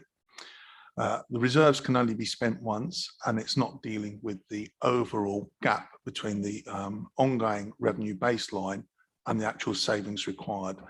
The new savings that are coming through and the transformation, as I've already pointed out earlier today, are non-existent. And so we're relying heavily on government funding, which I understand what's a briefing on that may be quite welcome, maybe not as much as we want, but it may help to balance the budget. On spending reserves, the substantial COVID reserves across the years of the MTFS is planned. And also the minimum revenue provision fund, which is lacking in information at this stage. I understand it's going to come forward. However, in transparency again, I struggle with the section 3.5 because this discusses the deployment of the Chronovirus fund, which is over £20 million. So we could have done with a specifics figure because it's quite different to that. And it states that it is proposed to deploy this funding over the MTFS. And it says that the phased deployment of this reserve is shown in the table 3.6 below. Well, I had a look at that table and I went back to officers, thankfully, because I was able to read the papers on day one in time to get the amendment out on day three, I got response. Is a £12 million shortfall on the expenditure of the reserves. So I'm disappointed by the transparency shown by this joint administration that they are telling me, they're telling the public that they're deploying that reserve, and it's set out in a complicated table. And unless you have the time and effort to go into it, you discover that there's £12 million sitting in the back pocket. So I don't like that lack of transparency. I don't like the lack of transparency you showed in the £9 million underspend earlier on. And I do think that we need these things to be clear, both to our side, but also to be clear to the public when these things are presented. Thank you.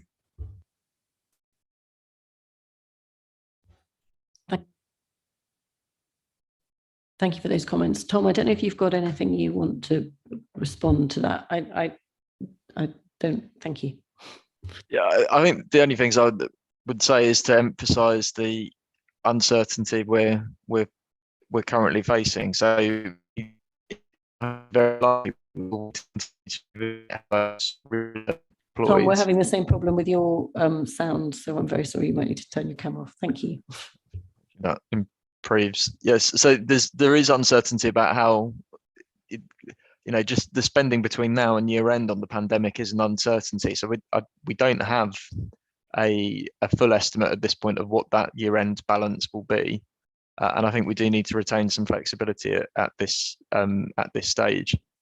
You can see it already in the MTFS documents that we've projected reserve levels across the period, and we'll break that down into further detail at the January meeting when the reserves position is fully considered. So it will absolutely be transparent when this committee comes to decide on reserves and recommend it to full council what those balances are. But I would just emphasise the uncertainty we've got at the moment in terms of retaining some option to change that deployment across the period ahead. Thank you. I think that's very helpful. Steve, just briefly, please. Yeah, if I may, Chair, I wasn't really talking about the flexibility you got, but it was the joint administration not letting us know that there was £12 million and using sentences that this is deployed in the table below.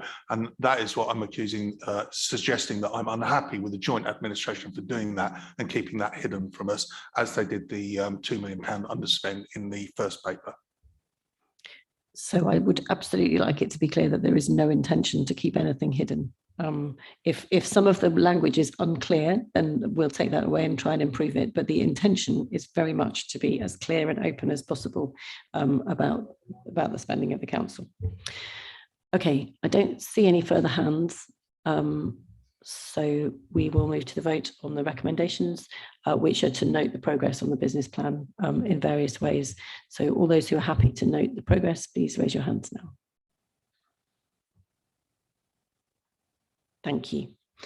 Wonderful. Item 7 is the Treasury Management Report. So for this one, I think we go to Stephen. Hi, yep, I'll not try with my camera again. So this report commences on page 219, I think, of the document pack. It's the second update this year on the performance of our Treasury management strategy. That strategy predominantly deals with management of council's cash, our borrowing, treasury management investments, and details performance against the prudential indicators that we have. On borrowing, members will see in section 6 that over the last quarter, we've taken the opportunity when refinancing debt to replace some short-term loans with longer-term Public Works Loan Board borrowing, taking advantage of historically low interest rates over the longer term.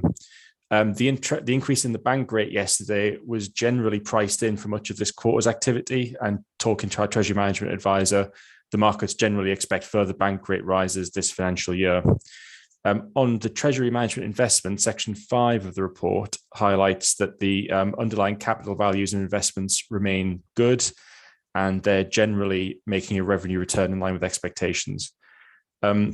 The Treasury Management Strategy in applying the Prudential Code requires a half-yearly report on Treasury activity to be considered by full council. as well as by this committee. So this committee is asked to note and forward on this report to full council in the recommendations. I'll just leave it there. Thank you. Thank you very much indeed, Stephen. Do we have any comments on this paper? There are rarely. I don't see any comments. I think it is a moving picture and we're very grateful for the report. If there's no further debate, the Strategy and Resources Committee has recommended to note the Treasury Management Q2 report, and we will forward it to full council for note. Michelle, do you need us to vote on that, or would you? Okay, we're fine. We've noted that. Item 8 is the Corporate Services Performance Report Q2, and the Director of Business Improvement and Development will introduce the report. So, Amanda. Thank you, Chair. Just in the interest of being quick, I'm going to hand directly to our Head of Business Intelligence, Tom Barden, who's joined us, and he'll introduce the report and we'll take any questions together. Thank you. Thank you, Amanda. Good morning, members. You'll be aware that the Strategy and Resources Committee has responsibility as a policy and service committee for corporate directorates of business improvement and development, customer and digital services, law and governance and resources. This means overseeing services which are important for the organisational health of the council, like finance, projects, governance, IT, and some which directly deliver to residents like customer services. In the report, some more detail on those services is set out in section 1.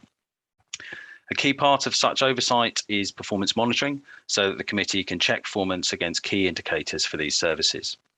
Section 2 of this paper recommends a quarterly report on key performance indicators is restarted following a pause in performance reporting whilst resources were focused on pandemic response. The indicator set relating to these services has been reviewed by directors to check that they're comprehensive, relevant to the committee responsibilities, and can be collected and benchmarked where appropriate. The overall number of indicators is 18, is also considered to be limited enough to be manageable.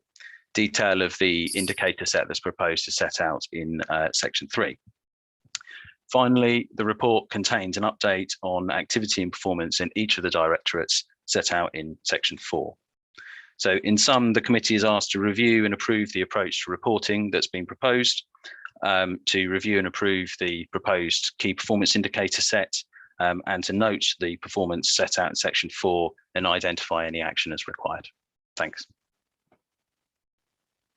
Thank you very much, Tom. Are there any questions for Tom on this report? I don't see any questions. Oh, sorry. Debate on this report. Thank you, Councillor Kemp. Thank you, Chair, and I welcome this, the work going on in here and the indicators. They seem fine from my understanding. I just really wanted to ask on the external communications. I don't know if Christine is on the call, is she? No, I don't think she is. Well, what I wanted to ask about, if somebody is able to help, I just wondered what coverage we got on the F20 lobbying. I did send an email to Christine about this, and I was wondering if we managed to get any coverage on that. Sue, are you able to answer that? I can pick up some of it from a private point of view, but. Sorry, my sound dropped out, Councillor Count, so I missed the point you made that you'd asked, what asked of Christine. What coverage did we get? I can pick that up a bit further as well. So we know from yesterday's settlement that government hasn't adopted F20's recommendation to put a per capita floor in, which is the main request from the F20 campaign that we're participating in. But because it's a one-year settlement, there is the opportunity to really lobby for that as part of a fair funding review that will launch in 2022. So we're coming up to a critical period in terms of lobbying for Cambridgeshire's interest in that settlement. That will both be our direct interest and participating in the particular ask that F20 have got as well. So I think the key period for that is coming up in 2022. Yeah, I think you're missing the point of the question there, Tom. So I'll explain the reason for the question. So the F20 is a new lobby group for those councils that are tragically underfunded, like Cambridgeshire. I think the opposition, sorry, I keep getting that wrong. I think the joint administration members who are here for all the time that I've been a leader would recognise just how much effort was put into lobbying the government on behalf of Cambridgeshire. And I never, you know, this isn't politics. Cambridgeshire is underfunded. That's recognised. It's the funding formula, which is historic, that is the main cause of that. And that has been successive governments, and it isn't fixed. And I totally support the joint administration's approach to lobbying for funding. But when we joined the F20, I saw a lot of media coverage for all the other, a number of the other authorities in there, and I saw nothing for Cambridgeshire. And I'm concerned that one of the rare times we get national media coverage, I found no evidence of Cambridgeshire being at the forefront of that. So I was disappointed, and I was trying to discover if there was any coverage, and I missed it, but I hadn't had a response, and I haven't had a response today. So we need to do everything, and we cannot join clubs unless we intend to utilise their resources fully and get those press statements out and get people understanding that Cambridgeshire, like the others in the F20, are underfunded. So that was the point I was trying to get to. Thank you, Chair. That's fine. Sue's got her hand up now, but I'll also respond on this in a moment, Sue, when you have spoken. And just to say, Councillor Count, I will follow that up directly with Christine. Thank you. I would also like to make it clear that whether or not we've had national media coverage, I did raise this issue directly when Michael Gove attended the CCN conference earlier this month, and councillors were able to ask questions, and I did raise the question of underfunding of some councils with him directly. Partly about broader funding, but more specifically also about the really serious problems that we've got with SEND funding. And we are lobbying government on those issues, and will continue to do so. As you say, there is agreement across all councillors in this chamber, in this council, as there has been for many years, about the fact that Cambridgeshire is very badly underfunded, and we will continue to lobby for that. Thank you. I don't see any other hands. In which case, I think we will move to the recommendations on this report, which are to approve the proposed performance reporting protocol for corporate services set out in text section 2 of the report, to approve, in addition, the addition to and removal of KPIs from corporate services KPI list, and to monitor the progress of corporate services as set out in section 4 of the report. So if I can see all those in favour of supporting those recommendations, that would be great. Thank you. We'll move on to item 9. Just before we move to item 9, just as I forgot at the start of this meeting to say that I was going to suggest that we take item 10 off the agenda for today, in the interests of making the meeting slightly shorter, and also in the interests of giving it proper due time for debate, because I think we are trying to keep this meeting as short as possible, but I do want us to be able to look at the custody reports with sufficient care and attention, but it doesn't necessarily need to be done in person in these difficult times for the pandemic. So if the committee is willing, we will take item 10 off the agenda for today, because it's not urgent and it doesn't need to be debated in person, but it is important that it gets sufficient attention. I can see nods from most members. If anybody objects, can they speak now? I don't see any objection. So item 10 we will take at a later date. But we will now move to item 9. So item 9 is the Mill and Rumbold's Farmhouse. And I think Tony is going to introduce this. Thank you, Tony. Thank you, Chair. Good morning, members. Yes, this report is regarding the replacement of a farmhouse at Mill Farm near Somersham. In the interest of brevity, I will keep it to the key points, but the report is fairly self-explanatory, and the recommendation is for members to note it was previously reported at the November S&R committee under the integrated finance report, and has also been considered by the County Farms Working Group.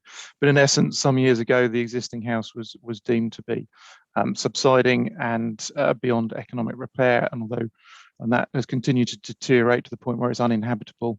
The farmhouse forms part of a farm business tenancy, which has another 19 or 20 years to run, and there is a legal requirement for the council's landlord to provide a suitable dwelling as part of that tenancy.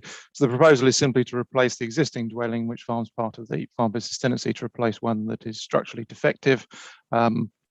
The details are contained in the report. Members have raised challenges around the costings. As the existing farmhouse was the smallest on the estate, a 3-bedroom property with small rooms, we did look at increasing the potential size of that up to 4 bedrooms, but we reverted back to a 3-bedroom property, but in line with modern standards. We've reviewed the costings, but noting that, of course, the issue is in relation to the stability of the land, and the fact we're going to have to provide additional piling to the foundations to make sure that the new dwelling meets the required standard and won't cause us a problem in future.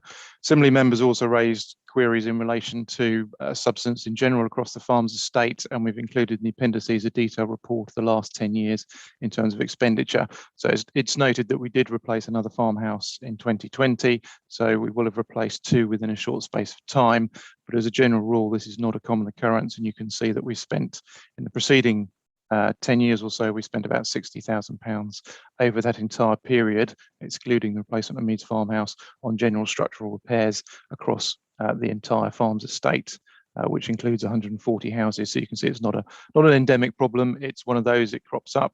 We have a 5-year inspection programme, ongoing maintenance, and therefore I can reassure members that this is highly unlikely to be a recurring issue. So on that basis, Chair, I'm happy to take any questions on the report. Thank you very much, Tony. I believe this was very thoroughly discussed at the Farms estate, and so I'd like to thank the members who looked into this in some detail there, and hope that we can keep the discussion here relatively brief. Steve. Thank you, Chair. As you know, at the last S&R committee, this barely covered 3 lines, asking for almost £500,000 in spend, and we said that was inappropriate to ask for that level of approval with that lack of detail. So I welcome the report that's in front of us today. It answers a lot of the questions, in fact, all of the questions that were being asked, and some more on top. And I just think that this goes to the heart of what we was talking about at the very start of the meeting, about the appropriateness and the level of detail we need as a Surface Assessment Policy Committee. We do require, if somebody's going to ask us to spend almost £500,000, we do require something like this. It isn't sufficient. You know, the Farms Working Group can give us three lines out of the public domain as to why we're going to spend all this significant money. So therefore, I reiterate the comment we made earlier, is this, you know, I welcome the fact that you're going to look at the committee structure and how the Farms estate is dealt with, because we do require large expenditure like this to have some level of detail. So thank you for bringing this report here today. I welcome it and I understand it, and I will be supporting it. Thank you. That's very helpful. Lorna. Yeah, just to reaffirm that the County Farms Working Group did consider this in some detail. It has done its job properly and thoroughly. There was consensus at that group that we should bring this forward for your support, and I'm very happy indeed to support that today. It's a good group. I think it works well together, considers these issues in depth, and I was very pleased, and I'm satisfied that we've given this absolutely the consideration that it needs. Just to recognise as well that, of course, we are under an obligation to the tenant in this respect, and we need to move forward with this. Thank you. Excellent. Thank you. I don't see any disagreement from the recommendation, and I don't see any more hands. We would like to, I think that we will move to the recommendation, which is the approval of the budget at the last meeting, and the endorsement of the county. Following the approval of the budget at the last meeting and the endorsement by the County Farms Working Group, we note the report. So all those in favour of that? Thank you, that's unanimous. So we will not take item 10 because that's going to be delayed for another discussion, a more lengthy discussion on another day. The final item on today's agenda is the committee agenda plan, training plan and appointments. So Michelle, do you have much to add on that? Just quickly, the Cuspy report, although it will be dealt with via a different way, it will actually need to come back to committee in January just to be approved. And the corporate risk register item has been moved to March from January. Thank you very much. That's very helpful. I think that brings us to the end of the formal business of the meeting. the slightly less formal business is that this is Gillian's final meeting. Gillian, I don't think you've said a single word during it. I hope that's a good thing. But I think it's we are going as a, in order to maintain pandemic safety, we're going to go downstairs and outside to say thank you to you properly, Gillian. We will come downstairs and say thank you to you properly. But I think it's very important that we also note for any of the public who might be watching this meeting, that the council does give you our very, very profound thanks for 6 years of astonishing leadership during incredibly difficult times. It's been you have been an amazing, wise leader for us during some very, very difficult times. We will say more downstairs, but it's important to say that in this bit of the public meeting. As we leave the room, please could I ask everybody to go downstairs, very carefully maintaining the distances that we have in the room. We can probably, we've had quite a long meeting without any breaks. So if people also want to take 5 minutes to go to the loo or whatever, then feel free to do that. But we'll rejoin downstairs in a few minutes. I do think we need a public round of applause for Gillian, though. Yes.